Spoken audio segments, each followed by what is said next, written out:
We must now rather see a smattering of the human flotsam. Frequently with drugs, and against established authority, they drift along with any crowd.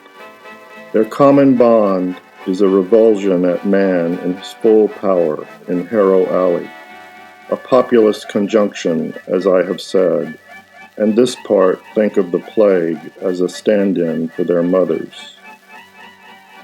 Kids and thoughtful members of the community of despair are hardly credible when they promise love. They are enveloped in reflection, people who perhaps got out of their bed and left the whole system, to dwell among drifters and misfits and passages in the Butcher Row of Marijuana Street.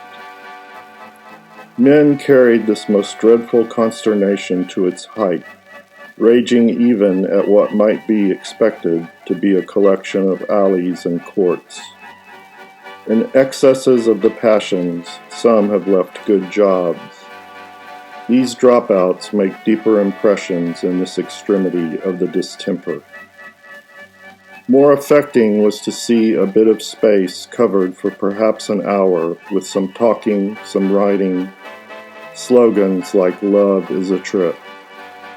Among 20 sitting around on shabby furniture and on the floor, they make psychedelic designs and paint walls with splashes of color and portray 1,000 antic gestures, a setup to encourage madmen by dancing and singing and making all in vain, that they call a body trip.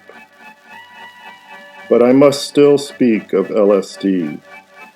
A great majority of the distempered turn on. A man almost naked had completed his desolation, and the sight of this wretch consumed by this most widely practiced tribal intelligence could not fail to affect my soul.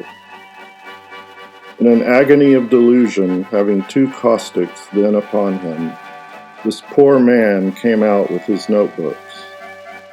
Some listened softly, supine on cushions, mattresses, or sleeping bags. In the living room there were perhaps people eating mushrooms. This kind laying strong caustics on themselves, hoping to break through to divinity, is common. Even children running after them, crying, playing guitars. Throughout the while, 5 or 6 women, even then to the utmost, tried to bring the poor afflicted man back to his senses, all in vain. This is what I saw amongst these lost children, the hippies.